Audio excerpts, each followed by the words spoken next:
Why aren't you dating anybody right now? Story number 1. Honestly, most of my hobbies, reading, video games, have me inside, and I don't meet too many new people in my work. I in a small company, so without interacting with new people, new relationships logically won't follow. Obviously, I could try being more social and go into events and such, but most of the events happening around are ones I'm not interested in. So it'd be pretty weird to go to them just to maybe meet someone, and cool events would mean spending a ton of money to buy tickets and go to. Pretty much just hang out with friends online now. If something happens, great, but I'm not going to make it a focal point about my life when other than dating, things are pretty good. Flow for now and see where life takes me. Story number 2. I haven't really noticed anyone who likes me as more than a friend in a long time, plus I got kinda weary about things after a long-term relationship, so the second I see anything that could possibly be red flags, I tend to friend-zone them. I'm just so averse to the hassle of a relationship. I'm not interested in finding out about it. I'm not a particularly attractive guy, and my whole life people have let me know it. But that's okay, I've had a few relationships and I'm not a virgin, so I don't really have anything I need to prove. If I meet someone that I like and they like me back, I've always figured we'll just find each other and click. At least that's what I've always hoped. Hate to be the guy that looks back on his life and realizes he had plenty of opportunity but just never made a move. Story number 3. It's not for lack of trying, but I'm blind and most dating apps don't work for me, and also, when people think of dating someone, a blind person who literally can't drive a car isn't exactly the first person they'd think of dating, so my chances are low at best of finding a date. Even if my qualities as a person are good, I have found that most aren't able to look past the fact I am blind. I can't change that about myself though, and I don't want to be constantly rejected by people like has happened to me in the past, so now I don't chase women. Because I figure if a woman wants me, she can get to know me and make things clear, and then I'll put 100% of my emotions into a relationship I know will last. I don't want to get hurt anymore. I'm tired of feeling the pain that comes with loving someone who doesn't love you or thinking you're putting everything in to someone only for them to not have loved you the same way at all, and ruining perfectly good relations as a result. It's like knives hitting your heart, but in this case, I've been hit so many times. I simply couldn't care less anymore. It just hurts too much. Story number 5. 3 years ago, I was dating the latest in a line of women with whom it just wasn't going to work. I thought, what am I doing here, perpetually emotionally coming and going, spending money on experiences I later regret, time spent, emotion spent, and I thought, let's try the opposite of what we've been doing. Rather than looking for someone who completes me, maybe I should focus on completing myself and not looking for anyone at all. Actively disinterested in dating, someone flirts, don't flirt back, get a number, don't call. I have removed myself from the world of romance, and it was the right decision. My work is going great. I bought a house. I am emotionally neither coming nor going, simply centered in content.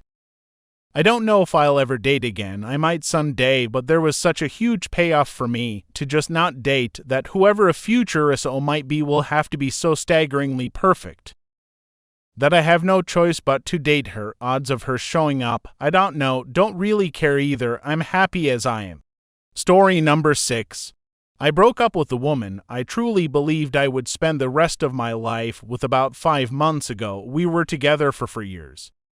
It took 3 years of couples counseling to discover that she truly had no intention or capacity to look inward. Once I accepted that, I decided that I should be looking elsewhere for love. But once I started dating, I realized how much of my mental bandwidth I had devoted to others, and I decided to turn that focus towards myself. I've completely stopped dating now, and I'll probably be single for the foreseeable future. Once I decide that I've met my goals for self-development and accomplishments, then I'll be open to starting some new relationships.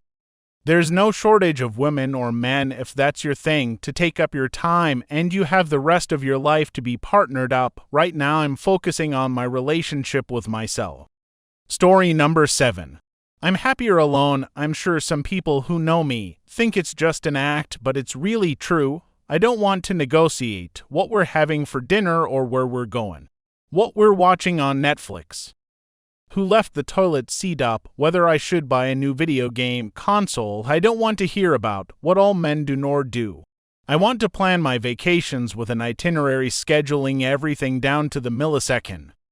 I just want to drive and see where the car takes me, and if it's Glacier National Park, I don't want to negotiate whether that trail is too long, too steep, or has too many bears. I also detest vanity. Spending an inordinate amount of time and money on stupid shit like hair highlights or professionally manicured nails is just so senseless. And I don't care what the neighbors drive or if they bought a $10,000 sofa. Story number 8. Dating has become very transactional. The last 4 women I dated all said let's go on a weekend getaway. This was pre-sex. If I took them somewhere, I would have got the sex for sure.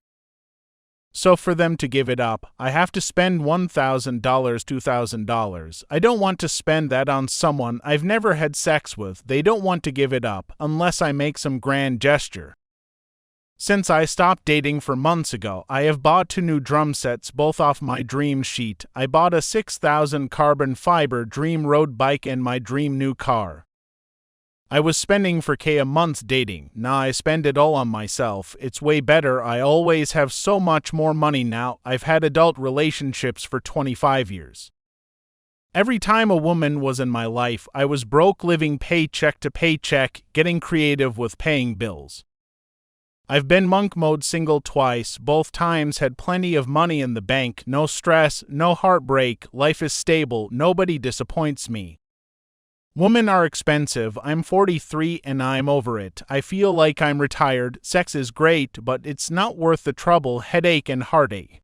Story number 9.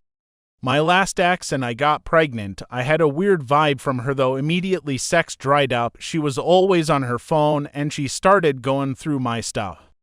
In the course of this, she found out I wanted to get a paternity test just to be sure because I heard a lot of crazy stories throughout my life and well, suddenly, the pregnancy is hard on her body. Never mind, she has several children already. She eventually talks to me and suggests abortion. I'm pro-choice.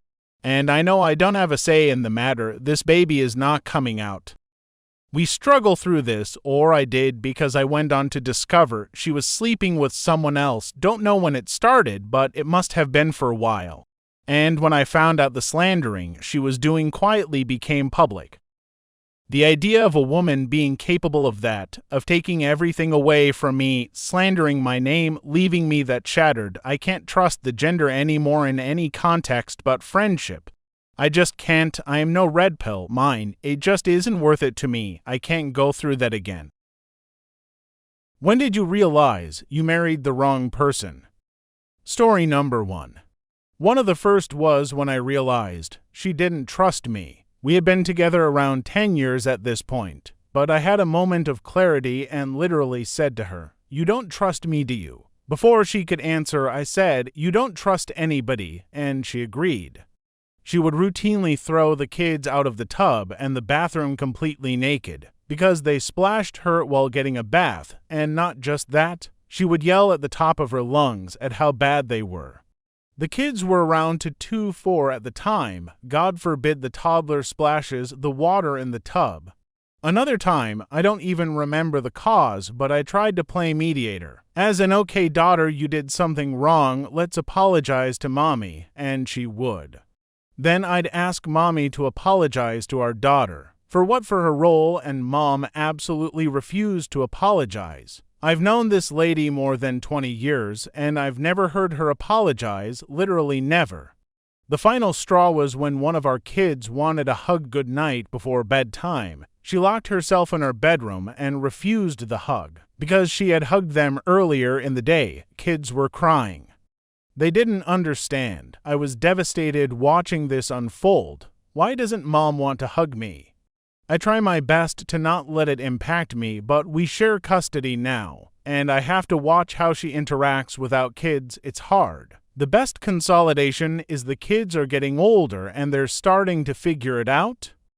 Story number 2. When I realized that my wife loved playing FFX4 to the neglect of our own relationship. She loved it so much.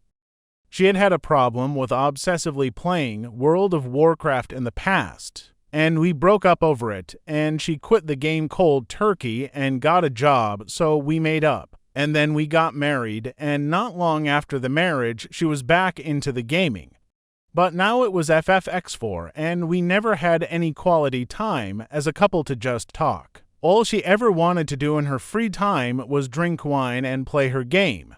My wife was an alcoholic. She died recently, and in the course of going through her things, I found out why. Her iPad message history revealed that she had had a whole string of in-game boyfriends the whole time we were together 12 years. Lots of sexting messages I found, and the night she died, she was excited and happy because she just married her current boyfriend in-game, but she partied a little too hard that night and drank herself to death. I messaged one of her guild mates to find out what happened. Turns out, no one ever knew she was married in real life. She never talked about me, but she sure did flirt with a lot of guys when she was drunk. And the guy she married in-game was himself married in real life. We live in the US, but she liked to play on European servers and meet European guys. And I had been on a business trip to Germany for a week the night she died. She was so angry at me for not taking her with me, but it was a business trip and not a vacation. I realize now that what she really wanted was an opportunity to fuck her Italian boyfriend while I was at work. She had the Duolingo app on her phone to learn Italian, and her browser history showed that she had been looking up Italian cooking recipes my wife never cooked, so she was clearly thinking about an in-person meetup at some point. I was grieving the loss of my wife when I found all of this out, and now I'm dealing with a lot of anger, too. If she hadn't died, and somehow I found this out, I'd be divorcing her ass right now. Story number 3. It was actually such a small thing that made me click I married the wrong person looking back. Our whole relationship was horrible, but it was this event that made me click my choices. As a bit of backstory, I was ridiculously depressed, so I had gained a fair bit of weight. And he knew I was extremely insecure about this, as I had a severe eating disorder as a teen. And despite my then size, my brain was still programmed to think the same, and I was very sensitive about any remarks about my weight. My husband and I also have birthday one after the other. His was first and mine was second. I had expressed that I felt every time our birthdays come around I feel forgotten, as we'd have a party or an event on his birthday and make a big deal about it. And he'd only turn the attention on me after midnight and bring out his now half-eaten cake, with mostly burned-out candles, and sing me happy birthday. That was only if we had a party. If we had an event, we'd do his birthday events and then my birthday. He'd just give me an unwrapped gift, and that was that, despite me making an effort in his birthday every single year. He knew how I felt, so we decided to go away to a historical city in my county. We were both massive history buffs, so it was right up our alley. We had a lot of fun and spent the first few days looking around to decide what we wanted to do on our birthdays, and agreed to arrange something for each of our birthdays. The city has a lot going on, and I pointed out a few things that I'd like as a surprise for my birthday. But I ultimately wanted to go see the local church, which was quite famous, as well as an exhibition of Richard III, literally a stone's throw from our hotel room. He agreed with this and set out where he wanted to go on his birthday. His birthday was a success, and I know he still talks about his birthday to this day. We went out to all the places he wanted to do, took him to his favorite restaurant, even brought his presents with him, so he'd have something open on his birthday. And as a surprise, they has a ghost tour around the city on an old hearse bus, something he loved and ended up being his favorite part, as he didn't know it was in town. We went to be happy, and I was optimistic this was going to be a good birthday. As soon as we woke up, he decided he was in a bad mood and grumbling about every place I wanted to go. and I wanted to just have a bit of a lie-in as I hadn't slept great the night before, but he was getting antsy about wanting to go down for breakfast. I said I wasn't hungry and wanted to just stay in the room a little longer. He then pushes me out of the bed, and I just flop onto the floor as I wasn't being rushed today. A bit bratty, but I just wanted to enjoy having a bit of autonomy on my birthday. He then proceeded to grab me arm and pulled me up and said, "Get up, you lazy lump," and his expression instantly gave away that he knew what he said would hurt me, and it instantly spiraled into me getting upset. Because not only did he say that to me, when he knew it was a sensitive point, but on my birthday, when he eventually calmed me down, he said, "I'm sorry I made you cry. I only said it because I thought it would make you get up faster." So after that we went about my birthday, but instead of doing what I wanted, we went around to every location he wanted to. We were there a week and never got to see the church or the exhibit, which after the event he admitted he didn't want to go and see and admitted. He started the fight knowing I'd be upset, so wouldn't want to do anything or really celebrate. This kinda made me click that my happiness in life was never a priority. Sadly, it still took me another year and a bit before we actually broke up. Women, what's something specific that you wish men would stop doing? Story number 1. Continuing to do a thing a person has asked you to stop doing as a joke. Like there's this thing that dudes often seem to think is cute and funny where like in a movie the fun-loving man and the stick-in-the-mud lawyer lady are taking a painting class, and it's his solemn duty to teach her to loosen up and live a little. So he dabs a bit of paint on her nose and she goes, "Oh my God," and he does it again, and now they're rolling around covered in paint, making out while romantic music plays. But in real life, he is drunk, has sat on her chair and broken it, and instead of apologizing is now laughing and leaping around her kitchen swinging a chair leg over his head, hooting and hollering, while she powerlessly begs him to stop before he breaks any more of her belongings. I don't think men realize how terrifying it is when you're a woman asking a man to stop something and he doesn't, even a harmless joke. It makes you realize, holy shit. I cannot shout loud enough for him to hear how serious I am. I cannot physically stop him from doing whatever he wants to do to me. He can do whatever he wants, and there is nothing I could do, short of causing grievous bodily harm to stop him. Always, every single time, if someone asks you to stop something, even if they're laughing, stop immediately, even if you just stop long enough to explain why it's important to you. To keep doing it, always stop immediately. Story number 2. Following women when they're walking. I've been followed by cars, followed by men yelling at me, had dead silent men follow me to work and then stand outside. Follow my friends to a bar we're walking to, etc. It isn't all men, sure, but most women have been followed. I don't know why they do it, to feel powerful, I guess, to instill fear that they know where I work or what bus I take. Story number 3. Start off with energy they can't keep up. I had a guy who did little things for me, like if the air in my tires was low, he'd go and fill them without my even asking. This is something I can do myself, but it was such a kind and thoughtful thing to do. Similarly, he refilled my wiper fluid after I mentioned it was out, bugs splatter everywhere. We'd pick up croissants on Sunday, and he said it was one of our things, and he'd say, "Have you ever done this?" Then when I said no, he'd say, "Okay, we'll do this on a good weather weekend," etc. Just little stuff that made my life easier and made me feel like he was someone I could count on, etc. But inevitably he stops doing these things, and I'm left knowing something is missing.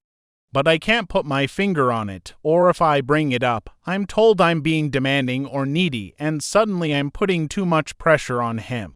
Like, "No, babe, I was just wondering if you still wanted to go up to the lake you've been hyping up so we could go jet skiing like you suggested."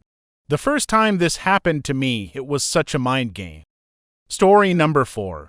Not being clear with your intentions or lying just to get sex. The slow fade instead of yelling me the truth and that you're no longer interested, thinking you are entitled to a woman's body time.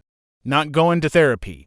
Only expressing anger. It's an emotion, but it's not your only one. not listening to when they express something that you have to hurt them within reason, saying a woman is the one who got away when you have pushed her away.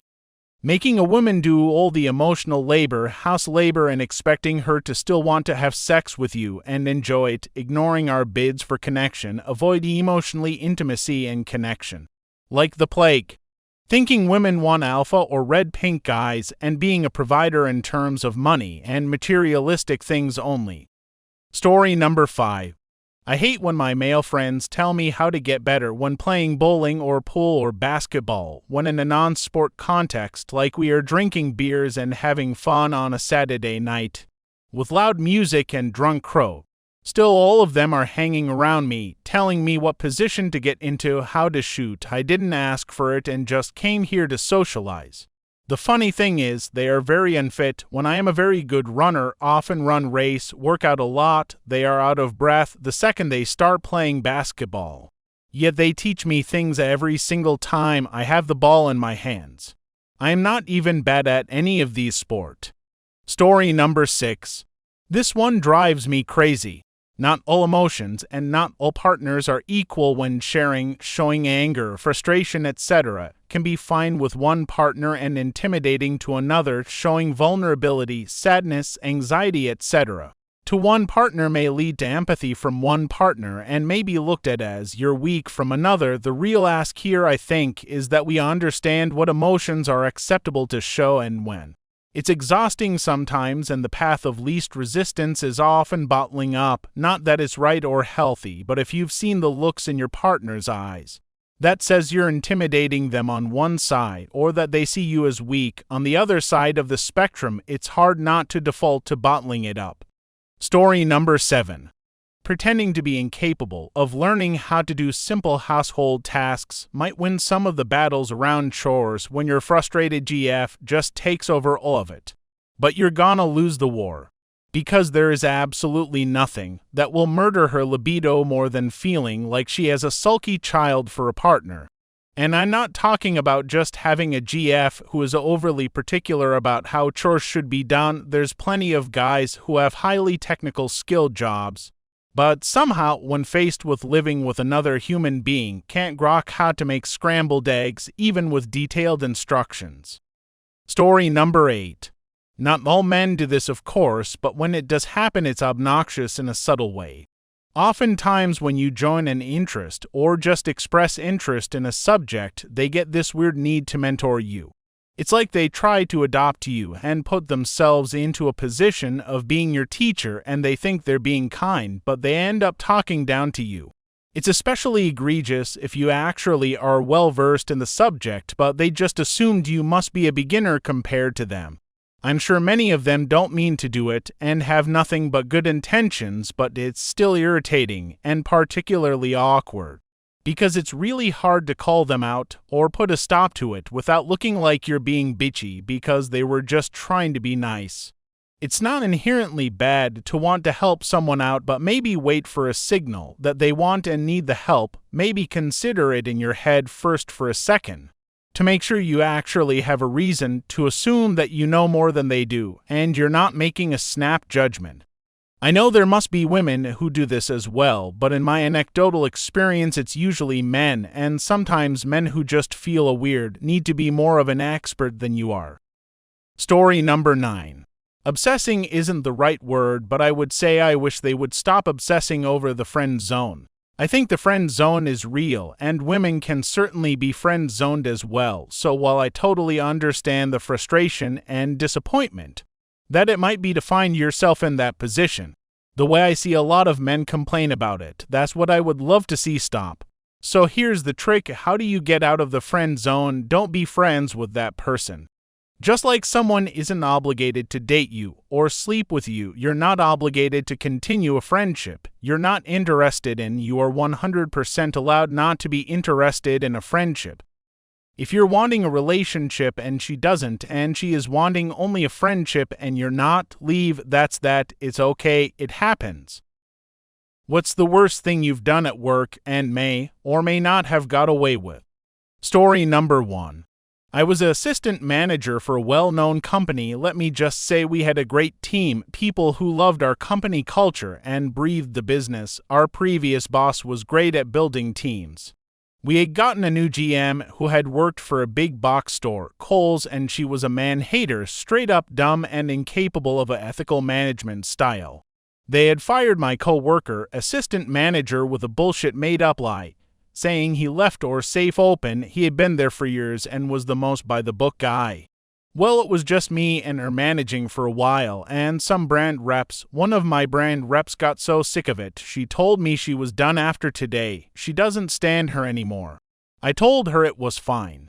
I'd put her paperwork in the morning. Well, while I was doing closing paperwork, she drew headstones all over our back room wall of all the people who quit because of this manager with the heading, "Here lies company name, hopes and dreams." I let her do it. Even mine was on there with an empty, awaiting quit date. Then she wrote her a letter, saying how she had loved this company and the new boss was awful. I let her leave. I had a crazy call the next morning from my boss, and I played dumb as shit, but it gave me satisfaction, knowing she finally knew it was all because of her. Then I got a promotion to a bigger store with a better manager. Story number 2. I was a tour guide for the Kilimanjaro Safari at Animal Kingdom, one of the Disney World parks in Orlando. The job involved driving a 40-ton truck through an actual animal reserve, telling the guests animal facts like this is a giraffe, he is really tall. They had a system where you could only call in sick 3 times a year, but each time could be up to 3 days, so if you call in sick Monday, Tuesday, and Wednesday, then that's only 1 call-in. But if you call in sick Monday, go to work Tuesday, and call in sick Wednesday, that's 2 call-ins. So one day I'm not feeling well, so I call in sick. Next day I feel fine, but I figure, hell, might as well milk it since I get the days anyway, so I call in the next 2 days. Next day I've got to go into work because my 3 days are up, but I accidentally sleep through my alarm. Whoops, gotta call in, and since they're freebies, I call in the next 2 days as well. I've now missed 6 days of work, a nice little break, but back to the grind. Nope, slept in again. I call in sick for my 3rd and final time of the year. Naturally, I take my freebie days as well. I have now missed 9 consecutive work days. I can't be sick again for the rest of the year or else I'm going to be fired. I sleep in again. Well, that's it. I'm going to be fired. No 2 ways about it. The policy is perfectly clear about this, and I was already pushing it by calling in 9 consecutive days. The 10th day is a fireable offense. I'm a goner. But I don't want to face the music, so I call in and call in and call in. I've called off sick for an entire month now. I'm finally out of money, so I have to go to work. Time to face the music, get fired, find some way to land back on my feet somewhere else with an important lesson learned. I clock in, boss starts walking up to me. PR guy, here, I need to talk to you. And suddenly words I had never pre-planned begin to spill out of my mouth. Good, I need to talk to you too. I went blind. My boss is thrown off rhythm. Of all of the excuses he was prepared to hear, he'd never considered blindness, and all of the excuses I'd prepared to give, I'd never considered blindness either. It just came out of my mouth. We're both in uncharted territory here. We are both now moving very carefully. Boss, you went blind. Me, yeah, I've had really blurry vision for the past month, and it didn't seem like a good idea to drive a 40-ton truck full of people through an animal reserve when I can't see, you know. Boss, you're blind. Me, I'm better now. Boss, you're better now. Me, yes. The boss excuses himself. I later find out that he's talking to legal. They determine that they can't fire someone for being blind. They obviously can't have a blind person driving a truck around endangered animals either. So they would normally transfer me to a job that a blind person could do, except I'm claiming to be better now, miraculously cured from temporary blindness. They decide to have me checked by an eye doctor. Naturally, I passed the vision test. There was never anything wrong with my eyes, and since I'm claiming to be better now, I don't intentionally tank the test. Doctor decides I must have been suffering from extreme heat exhaustion. He suggests I drink more water. I've got my job back. There's only one condition. I can never, ever call in sick for the rest of the year if I am sick, and especially if I am blind. I have to come to work and then go to the Disney Health Clinic. Now, I am no dummy. I knew I could never sleep in again, so I set my alarm extra early that night, and I set up a backup alarm and another alarm on top of that one. I would not sleep in again. Success, I'm up and at hours early. I take a shower, I get dressed, I make breakfast, I check my watch. I'm making fantastic time, in fact. I've got like an hour before I have to catch the bus. I sit down on the couch to watch TV. I wake up for hours later. I fell asleep on the couch. I was supposed to be at work 3 hours ago. I call in. I'm fired. Story number 3. I used to work for an IT call center, and after 9 months of being there, I was starting to get fed up with the environment. If you was late by 1 second, it was a strike. You would have to work there for years before being promoted, no benefits. And the pay was horrible. At this time of my life, I was fresh out of college, so many would consider me an alcoholic. I went out to bars with friends at least for days out of the week. I was already pretty good at still being able to wake up at 5 a.m. to go to work the next day and not reek of booze, but this one day, I woke up 5 minutes before my shift started. I had my laptop with me. Because I was testing working at home the day before, but I was not allowed to work at home, I fired the computer up and worked the entire day at home. Not a single call or email from a manager or coworker as to why I wasn't in the office. To them, all they noticed was that I was online. The next day I did the exact same thing by accident. I overslept from drinking, so I worked at home once again, and once again no one said anything. At this point I said screw it and decided to work at home until someone said otherwise. I worked at home for over 2 weeks until one of my managers said anything. I went into the office the following day, hated not being able to watch Netflix while on the phone, so I went back to working at home the following day. I did not go back into the office for another week and a half. By the time my managers found out again, I already found another job, gave them my 2 weeks, and continued working at home until my 2 weeks was up. Story number 4. Back in college, I worked for a medium-sized law firm. Among other office tasks, I was responsible for booking business trips, flights, hotels, rental cars, etc. Used to milk every last cent out of whatever bonus program. Rewards, cashback websites, affiliate programs, credit card points, you name it, I could get my hands on and pocket them, since there were at least 5 bookings a day. You can see that this did add up eventually. When I left after about 2 years, I had raked in about 500,000 frequent flyer miles through credit card points. Something in the area of half a year's worth of hotel nights and easily many thousand euro of cash. What's the worst parts of being attractive? Story number 1. Getting threatened with violence when you aren't flattered by being followed. Having to wear a fake wedding ring when you're single. Can't have a coffee or a meal without being harassed.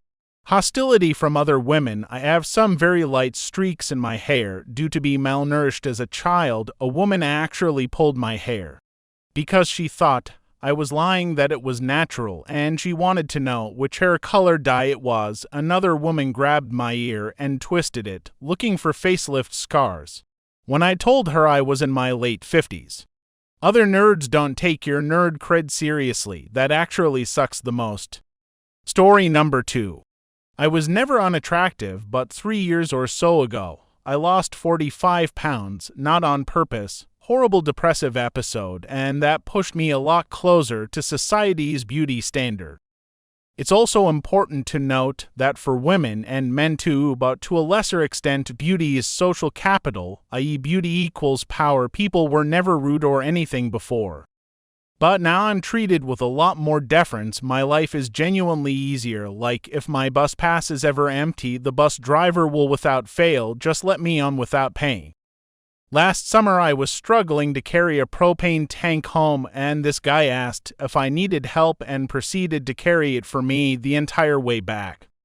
The point I'm trying to make is that once you have that power, the thought of losing it becomes scary. It's f***ed up, but I'm afraid to gain weight to the point where I am resistant to quitting vaping because I know it's an appetite suppressant. This is something that will have actual consequences on my long-term health.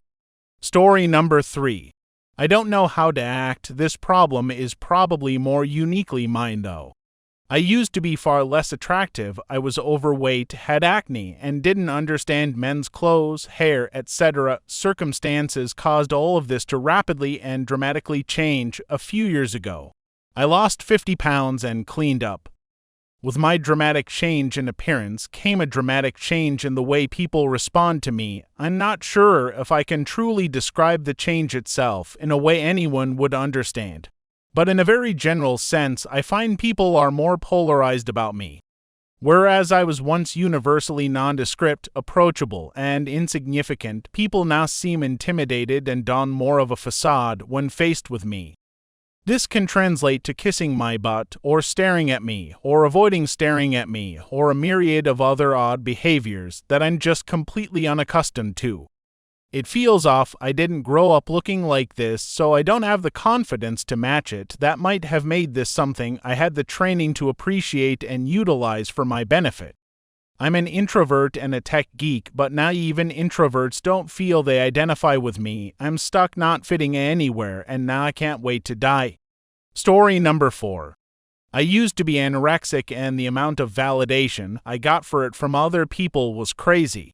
People are really nice to you and can sometimes act almost jealous that you're so thin. When I stopped eating, I immediately dropped about 2 stone in a couple of months, and I had comments from people wishing they could lose the weight I had. Overall, I went from about 180 pounds to 105 pounds, and it was so obviously unhealthy. I lost weight so quickly, it was unbelievable.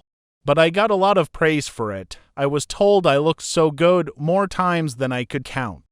Then when you get underweight, to the point where you look ill, people wrap you in cotton wool and treat you like a victim. You get a lot of sympathy, pity, and kindness that actually just reinforces the behavior. I was ill to the point my mom was checking how small my wrists, ankles had got with her thumb and finger, but when you get so much external validation for it, it's very hard to change. Therapy centered around being healthy and loving yourself and separating your weight from any kind of self-value system is very, very difficult when society as a whole is giving you positive consequences from not eating. Story number 5. People think you're dumb. People are mean to you. I can't wear tank tops, shorts, dresses, bikinis, workout clothes without receiving comments on my physical appearance. It's difficult to have good relationships with some, not all, older, heavier, less attractive women, most again not all. I don't want to marginalize. Men feel like it's okay to comment on my looks or assume that because I'm being polite, I'm into them. My boundaries are constantly ignored. As others in the comments have mentioned, it can be hard to find real friends without them having ulterior motives.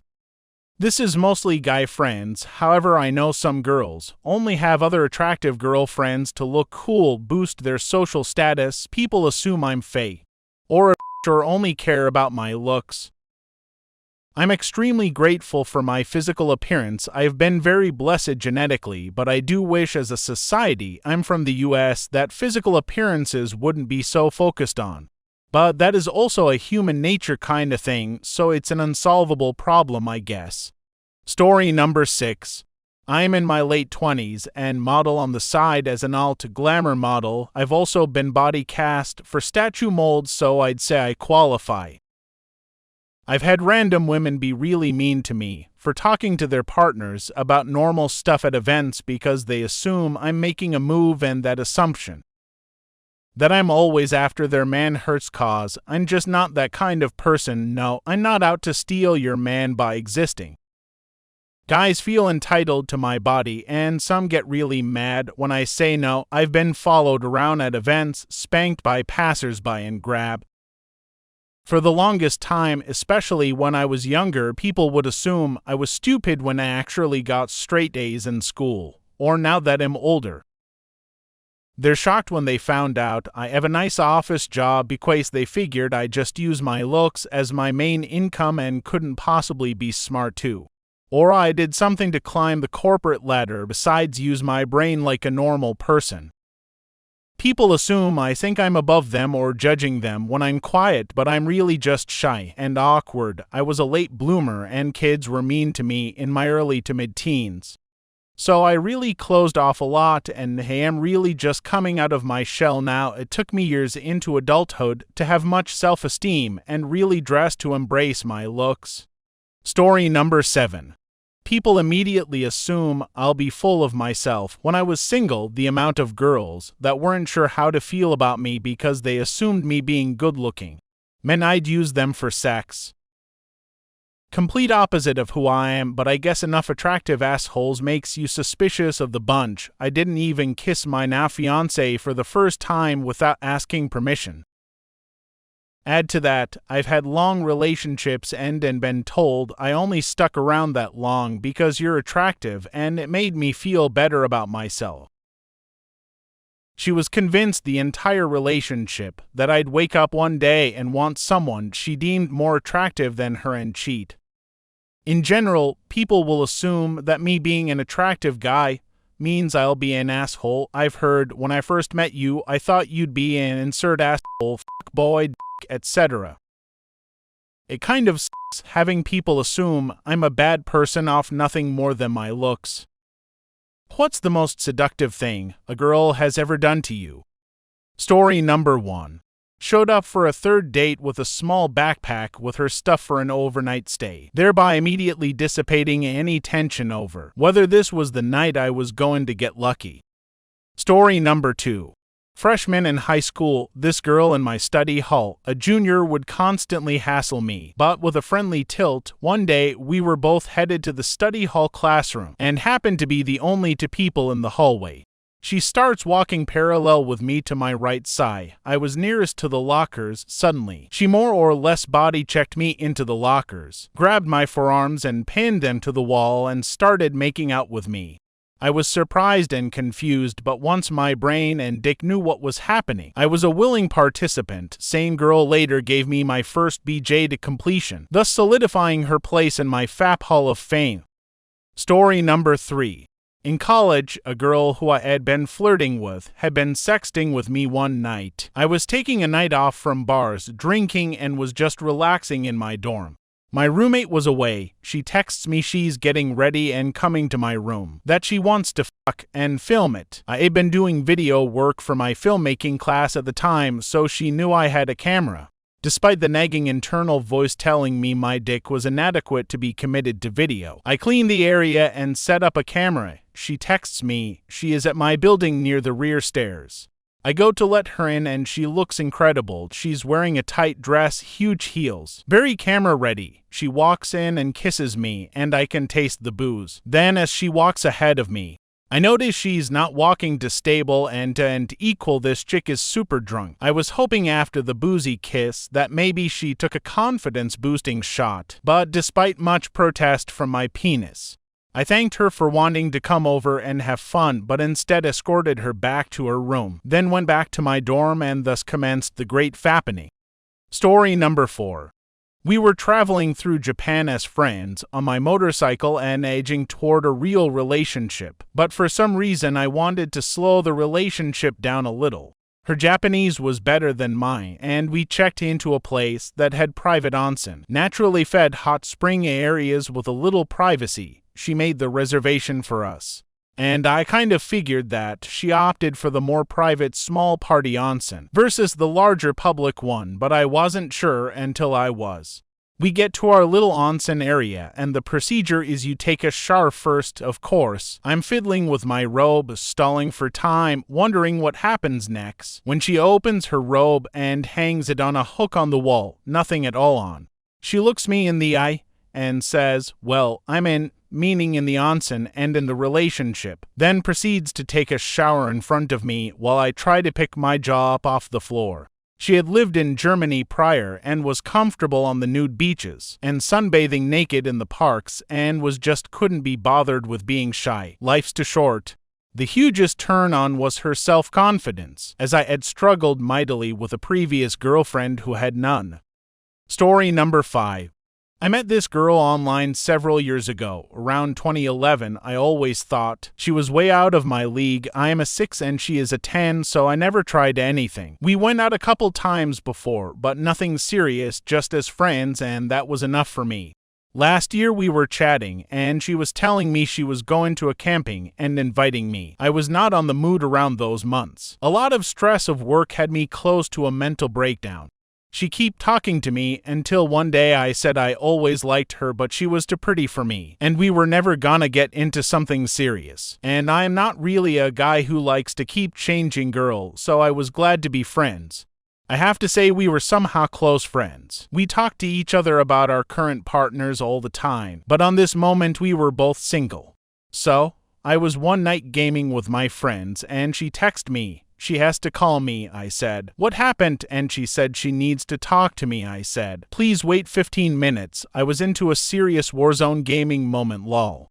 So, she told me later she was super anxious and locked herself on her bathroom, thinking all the words she wanted to say to me. I have never expected it. Then she called me exactly at 15 minutes, lol. And she told me she was coming to see me in a few days. We are from different cities. That she realized she couldn't stop thinking about me on weeks and weeks, so she needs to see me to clear her feelings. She came in a few days, saw me, we hang out like friends, but after some hours, she asked me to go to bed. She was super sleepy. I was okay, we have slept before like friends, so not big deal. We were on bed and she said, "Are you not going to give me a goodnight kiss? You are really hard to get, man." So she rolled over me and kissed me. Well, in a few days it's our first anniversary and has been the best year I had, she said. She always liked me, but she never saw me interested enough. We were on the same boat, so yeah. Communication is key. I thought it was not big deal saying, "Oh yeah, I always liked you back in the day," and now my life rounds around her. Story number 6. On campus, saw two good guy friends of mine with a beauty I had never met, and they yelled across the quad for me to come over. I found out much later that when she saw me walking by, they noticed her perk up, so I asked her, "What about him?" She said an enthusiastic yes, and that is why they called me over. I had no idea. My friends said they were all going to a campus event that night, that I would never have gone to otherwise, and asked if I wanted to meet them there. Of course I would. After the event, the group went to a pub, and then I drove her back to her car. After about a half hour leaning against her car, not wanting to leave, she looked me in the eyes and said, "Can we go back to your place?" We quietly spent most every night together for the next 2 weeks without really telling anybody. We were both at another mutual friend's party after 2 weeks, and she was tipsy and very flirty with me. She told the host she was going home with me, and he got very worried and tried to protect her from me and said no, he would drive her home. Guy with a serious girlfriend who was there, no weird motive. She said it's okay, that she wanted to go with me, so I had to finally tell him that we had been seeing a lot of each other for 2 weeks, that she knew what she was doing, and that it was all right. That was 35 years ago, and she is in the other room as I write this. Story number 7. In 2008, I had a huge crush on a co-worker that looked like Anya Taylor-Joy from The Queen's Gambit. Word got around about the crush, and she knew that I was shy. So she asked me out to a bar on her 19th birthday party. Imagine sitting in an exotic Persian lounge, where everyone is high on hookah and on the brink of an orgy, while Anya Taylor-Joy is staring at you with those enormous eyes as if she's psychoanalyzing your very essence. She knew I was out of my element and nervous, so she took a deep draw from the hookah, grabbed my thigh, looked up at me intensely with those flaming eyes, while beckoning her finger towards her as she leans in towards my face. I froze like a deer in headlights as her lips sealed over mine, and she blew the hookah smoke directly into my soul. In that very moment, feeling the very air that was inside her body move down into my lungs, sent me into a euphoria I've never been able to achieve since, straight up spiritual. She held her face nuzzled against mine until I breathed out. I felt her eyelashes against my face, as she opened her eyes, locking with mine before we made out for what seemed like an eternity. What's the laziest, easiest way you've lost weight? Story number 1. Passively rode a recumbent exercise bike while I played video games. I played a few hours a day, and I honestly didn't even notice I was riding. Looked down at the end of the night to see I've rode 20 miles. One day I played games all day and it said I rode over 100 miles and burned like 6,000 calories. Story number 2. Psyllium husk. This shit is magic and really feels like cheating. Basically, it is pure fiber, 0 calories, and has the interesting property of expanding when getting in contact with water. It will expand inside your stomach, giving you the nice feeling of being full. Hunger is gone. On top of that, it gives you perfect poops and can also help with other digestive issues, all while being completely natural and having a very neutral taste. Only important thing is to consume it with lots of water, otherwise it can cause constipation itself. Story number 3. It may sound crazy, but I go for walks. That sounds like a bigger hassle than it actually is, especially if you are blessed with a forest or at least a decent park near your house. In my case, I smoke a fat doink. Obviously not required, but it helped me with motivation, and I would have smoked either way and go for a walk through the forest for mental health at first. From that point on, I sorta made it habit.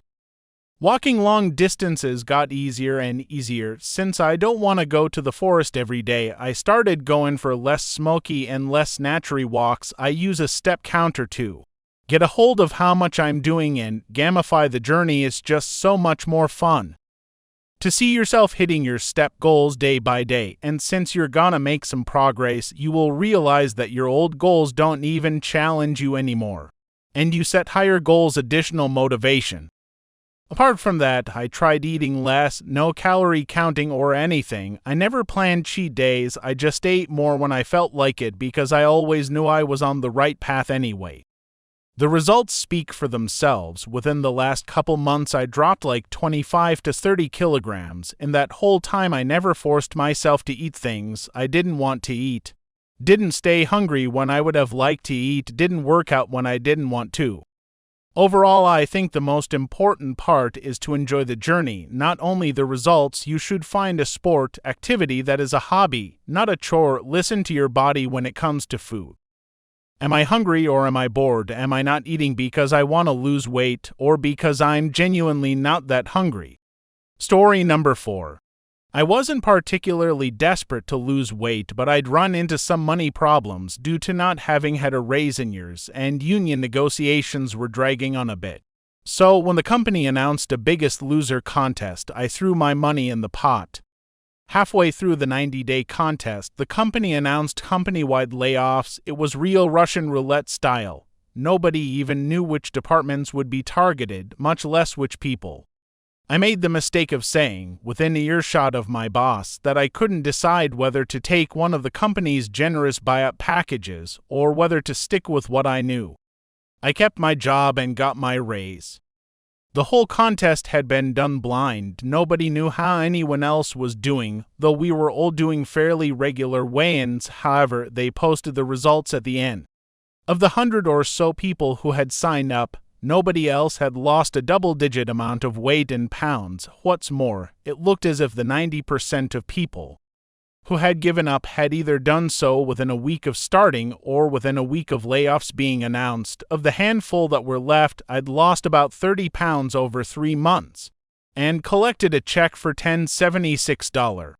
It was the easiest money I ever made, and over the next year, I put all the weight back on. Story number 5. Diabetes. Around a decade ago, after being around to 130 for a few years, I started drinking a lot more and wasn't watching my diet or exercising at doctor's appointments. I watched my weight go to 250, 270, 290. I knew I was gonna end up over 300. I stopped drinking right before I ended up being diagnosed as type 2, so that cut a lot of calories and the calories from the associated snacking. I would get ravenously hungry for any type of garbage food. When I was drunk, had a checkup. My doctor did an A1C test and called me to come in immediately because my A1C was so high. She wanted to discuss it right away and get me on insulin. When I went in that evening, she had me get on the scale and I noticed two things. The first was that I could read the scale. My massive gut wasn't blocking my view, and the second was that the scale read 240 when it should have been over 300. My blood sugar was just under 600, so my body wasn't even utilizing food that I ate, because my blood literally couldn't hold more sugar. Without getting nourishment from food, my body started using fat to power itself, thus I lost 50 pounds. I changed my diet and got on insulin and got all my numbers where they should be, and my weight stayed level. I'm now on Ozempic instead of insulin, and the pounds are dropping like crazy again. I was down to 210 at my last visit. I expect to be in the 190s when I go again in a few weeks. Story number 6. Too much stress. Suddenly dropped 5 kilograms in 1 to 2 months one winter. It was scary and I thought it would continue, and I needed to visit a doctor. Then we had the Christmas break, and I never dropped any lower since then. Now my meds dropped to kilograms and immediately started to eat more. Was scary too because of my ed in the past. I had to go on the scale again, which I didn't do for almost a year. It's honestly hard to not go on the scale every day again and monitor my weight, like it determines my value as a person. If anyone wants my advice, yes, weight is an indicator. But more important might be to look at what kind of food you eat, how much you move, and how much energy you have. If I eat too little, I can barely do my everyday tasks and work. If I don't eat enough good food, vegetables, fruits, nuts, nutrient-filled food, I feel yucky. If I barely move, I feel less energized. If I always forbid myself some food for my nerves, sweets, snacks, treats, I feel bad. And of course, always drink enough water. If you need some flavor in it, better than a bottle of Coke. But if you need a bottle of Coke, that's okay too, just maybe not always Coke instead of water. But I would also not judge someone for always drinking Coke. And lastly, find nutrient-rich food you like to eat. I really like a nice salad, so it is easier form to eat veggies in that form. Or I add some mayo and salt to my tomatoes. Yummy. Sadly, I can't eat apples anymore. They give me a bloaty belly which hurts. Story number 7. Intermittent fasting. No working out, no dieting whatsoever. I tried all that, and the effort was not at all redeeming. It was just grueling, hugely disappointing and discouraging.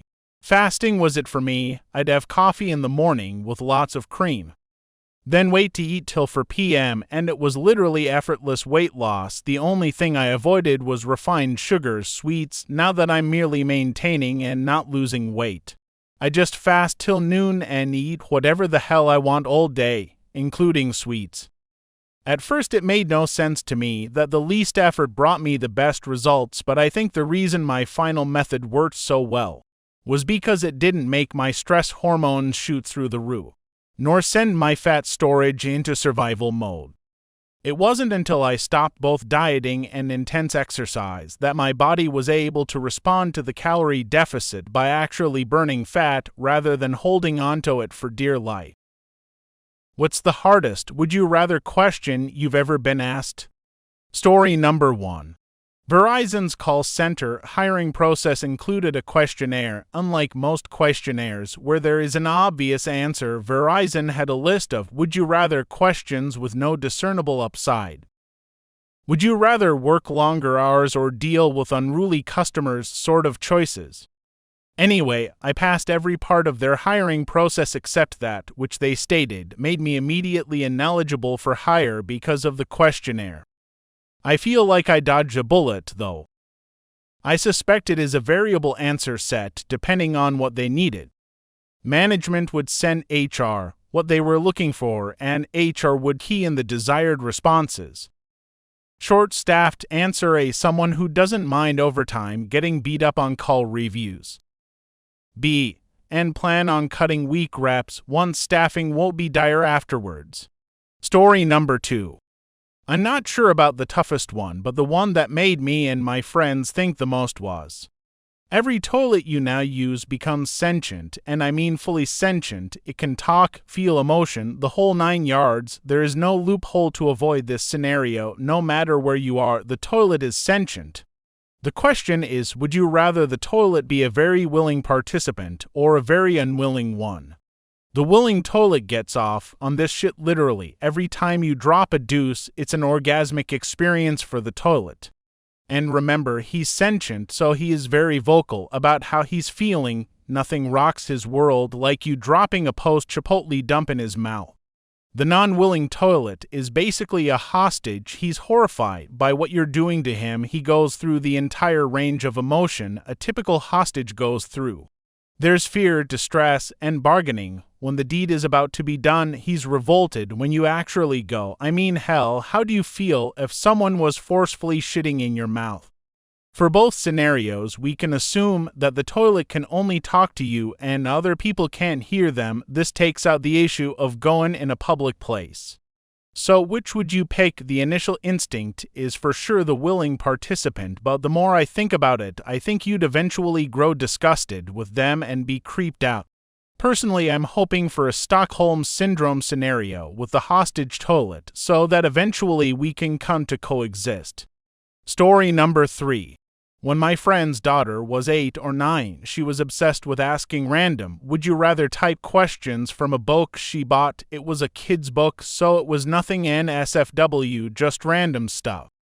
Like would you rather eat only pizza or only ice cream, harmless things like that. So one night, while I was out to dinner with her and her mother, she asked me, Uncle, would you rather be a door or a window? I thought it over for a moment and for no particular reason said, I guess I'd rather be a window.